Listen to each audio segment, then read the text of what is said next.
దేవుడు వార్నింగ్ చాలా మందికి ఇస్తున్నాడు, ఇదిగో ఇందులో ఉండొద్దు, ఈ సంబంధాల్లో ఉండొద్దు. దేవుడు లాక్కుని వచ్చాడు బయటికి, ఇదిగో ఈ లోకంలో చేరద్దయ్యా, లాక్కుని వచ్చాడు, ఈడ్చుకుని వచ్చాడు బయటికి. కావాలంటే ఎక్కడ పోతున్నారు మళ్ళీ? తిరిగి చూడొద్దు. Do not turn back because it is very deceptive. తిరిగి చూస్తే ఈరోజు చాలామంది అంట రక్షించబడి దేవుని సొత్తుగా మార్చబడిన తర్వాత చూసి ఒకప్పుడు బ్రతికంటారా బ్రతుకు, అదే ఎంజాయ్మెంట్, ఏం ఎంజాయ్మెంట్ అంటారంట. ఈరోజు చాలామంది ఏదో దేవుని కొరకు గొప్ప త్యాగం చేసినట్టు పాపం విడిచిపెడతాయి. దేవుని కొరకు నువ్వు చేసింది ఏం కాదు, నీ జీవితాన్ని రక్షించుకున్నావు అంతే.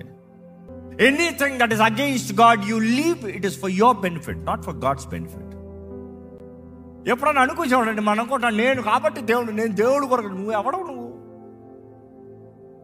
కొట్లాది మధ్య నువ్వు ఎవడవు? నువ్వు నాకు చాలాసార్లు అనిపిస్తాడు, నువ్వు కాకపోతే దేవుడికి ఏంటి నష్టమా? కానీ ఆయన అంత ప్రేమిస్తున్నాడు, ఏ ఒక్కడ నశిష్టం ఇష్టం లేదంట, నష్టంగానే లెక్కేస్తున్నాడు. నువ్వు లేకపోతే నేను నష్టపోతాను అంటున్నాడు.